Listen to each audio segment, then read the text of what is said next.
India కూటమికి బీటలు వారుతున్నాయి.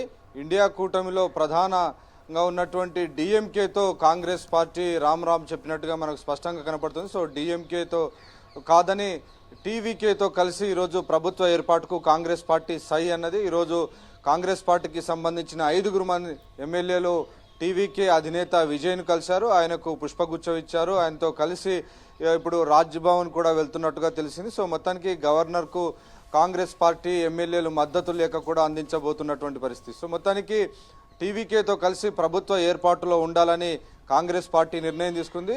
ఆ మేరకు నిన్ననే మనం చూసాం, కాంగ్రెస్ పార్టీ ప్రధాన కార్యదర్శి కేసీ వేణుగోపాల్ తాము మద్దతిచ్చేటువంటి నిర్ణయాన్ని తమిళనాడు ప్రదేశ్ కాంగ్రెస్ కమిటీకి అప్పగించాము. అక్కడ ఉన్నటువంటి ప్రజా తీర్పుకు అనుగుణంగా నిర్ణయం తీసుకోవాలని, పరోక్షంగా విజయ్కు మద్దతు ఇవ్వాలని కాంగ్రెస్ హైకమాండ్ డిసైడ్ చేసినటువంటి పరిస్థితి మనం చూసాం. సో మొత్తానికి నిన్న కాంగ్రెస్ పార్టీ ఇచ్చినటువంటి డైరెక్షన్స్ మేరకు ఈరోజు కాంగ్రెస్ పార్టీకి సంబంధించిన 5 మంది ఎమ్మెల్యేలు టీవీకే అధినేత విజయ్ను కలుసుకున్నారు. ఆయనకు మద్దతు ప్రకటించారు. సో మొత్తానికి ఈ మద్దతుకు సంబంధించినటువంటి అన్ని లేఖలను తీసుకొని ఈరోజు టీవీకే అధినేత విజయ్ లోక్ భవన్కు వెళ్లారు. అక్కడ గవర్నర్ను కలుసుకుంటున్నారు. సో రేపు లేదంటే ఎల్లుండి ప్రమాణ స్వీకారం చేసేటువంటి అవకాశం ఉందని తెలుస్తుంది. సో అయితే కాంగ్రెస్ పార్టీ ఇచ్చినటువంటి 5 మంది ఎమ్మెల్యేల బలం ప్రభుత్వ ఏర్పాటుకు సరిపోదు. ఎందుకంటే ప్రస్తుతం టీవీకే వద్ద 107 ఎమ్మెల్యేల బలం మాత్రమే ఉంది. సో ఇంకా 12 మంది ఎమ్మెల్యేల మద్దతు అవసరం ఉంది. సో కాంగ్రెస్ పార్టీ వద్ద 5 ఉన్నారు. సో మిగిలినటువంటి వాటికి సంబంధించి ఏ పార్టీల్ని విజయ్ సంప్రదించబోతున్నారు అనేది చాలా ఆసక్తికరంగా ఉంది. వీసీకే పార్టీని కూడా ఆయన సంప్రదించారని తెలిసింది. ఆ మేరకు లేఖ రాశారు. అలాగే ఇతర సిపిఐ సిపిఎం పార్టీలకు 2 ఎమ్మెల్యేలు ఉన్నారు.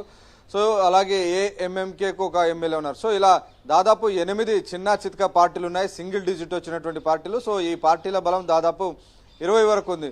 సో వీరి మద్దతు తీసుకొని ప్రభుత్వాన్ని ఏర్పాటు చేయాలని విజయ్ భావిస్తున్నారు. సో ఆ దిశగా కాంగ్రెస్ పార్టీతో ఈరోజు ఆయన నేరుగా ఆ పార్టీ ఎమ్మెల్యేలను ఆహ్వానించారు, వారితో మాట్లాడారు, వారి మద్దతు తీసుకున్నటువంటి పరిస్థితి. సో కాంగ్రెస్ పార్టీ ఎమ్మెల్యేలు కూడా ఆయనకు కండువా కప్పినటువంటి సందర్భం మనం చూస్తాం. సో మొత్తానికి కాంగ్రెస్ పార్టీ ఒక కండిషన్ పెట్టింది.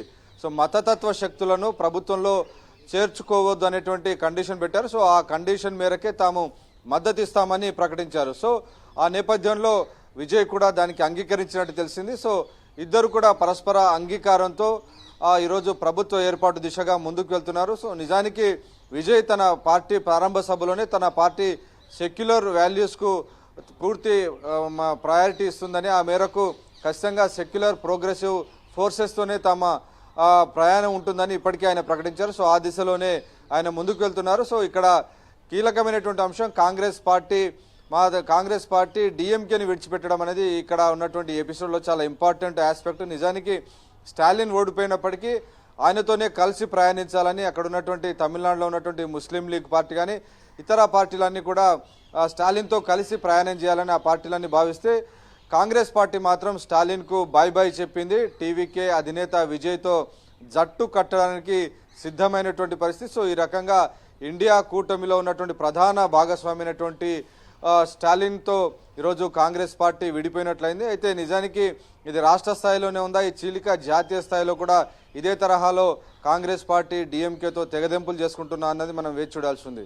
రైట్. అయితే వెంకటేష్, ఒకటి ఇక్కడ కొంతమంది చీలిపోయినట్లుగా అలాగే వ్యతిరేకిస్తున్నట్లుగా వింటున్నాం. అంటే గెలిచిన ఎమ్మెల్యేలందరూ కూడా ఇప్పుడు ఏదైతే పొత్తు పెట్టుకుంటున్నారో దీనికి యాక్సెప్టబుల్గా ఉన్నారా, లేదా వాళ్ళ సైడ్ నుంచి కూడా వ్యతిరేకత వినిపిస్తోందా?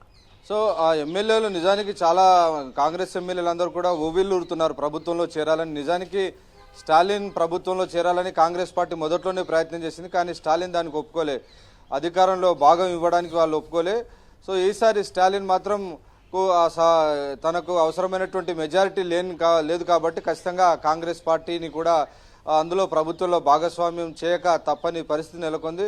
ఇంకోవైపు ఇటు టీవీకే అధినేత విజయ్కి అన్నా డిఎంకే కూడా మద్దతు ఇచ్చేందుకు ముందుకు వచ్చినట్టు తెలిసింది. సో కానీ అక్కడ అన్నా డిఎంకే కనుక మద్దతు ఇస్తే మళ్ళీ కమ్యూనల్ ఫోర్సెస్కు మద్దతు ఇచ్చినట్టు అవుతుందనేటువంటి భావనలో విజయ్ ఉన్నారా అనేది ఒక చర్చ జరుగుతుంది. సో అందుకే ఆయన అన్నా డిఎంకేతో చర్చలకు సంబంధించి ఆయన ముందుకు వెళ్ళలేదు. కాంగ్రెస్ పార్టీతోనే చర్చలు జరపడం, అలాగే ఆ ఎమ్మెల్యేలను కలుసుకోవడం, వాళ్ళతో మాట్లాడడం, వారితో కలిసి ఆయన లోక్ భవన్ కూడా వెళ్ళినట్టు తెలుస్తుంది. సో మొత్తానికి కాంగ్రెస్ పార్టీతో కలిసి ఆయన ప్రయాణం చేయాలని నిర్ణయించుకున్నట్టు తెలిసింది. సో ఆ దిశగానే ఈరోజు ఆయన ఒక తమిళనాడులో ఒక సెక్యులర్ గవర్నమెంట్ ఏర్పాటు చేసే దిశగా ముందుకు వెళ్తున్నారు. Right, thank you Venkatesh.